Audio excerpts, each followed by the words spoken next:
I'm Marianne Minardi, and today I'm here with Violet Kraft, the past president of the Portland Modern Quilt Guild, and she has a really great project that she started with her guild called Hand Sewing Happy Hour. So Violet, do you want to tell us a little bit about your hand sewing happy hour? Yeah, I'd love to. So last year we were really looking for ways to build community within our guild. We have a pretty large membership, and so we wanted to find a way to be able to bring people together in a smaller environment to make more personal connections. We decided to have this event that we call Hand Sewing Happy Hour. It kind of, revolved around coming away from things like the all-day sew days, which we also love, but you only really sit next to 2 or 3 people, and so you don't get a chance to connect with as many.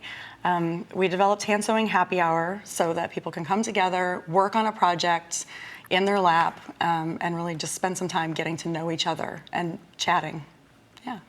So where do you go for hand sewing happy hour? What kind of places do you visit? We have 2 different locations, so this is a really good thing if you do live in an area where people come from different parts of town or where they're coming from different rural areas, that you're able to kind of move it around to maybe benefit some of those people that are coming from further away.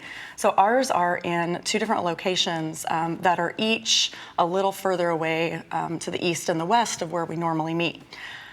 Our east side meets at a location that has desserts and beer on tap, which is nice. And our west side group meets at a tap room that has a social area where we can have big tables to be able to spread out a little bit.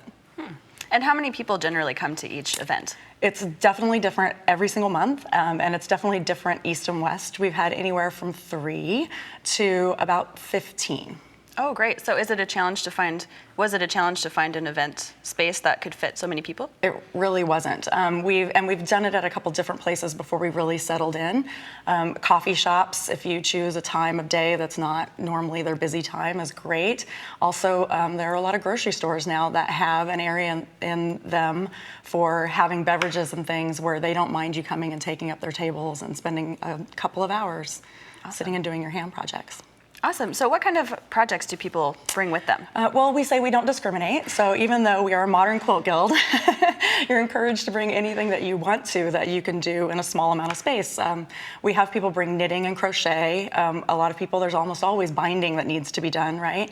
A lot of English paper piecing. And sometimes people will just bring notebooks and kind of do some quilt planning and think about sketching different designs. So we've seen a lot of different stuff. That sounds like so much fun. It is so much fun. So what would you say to somebody who is trying to start something like this in their own guild?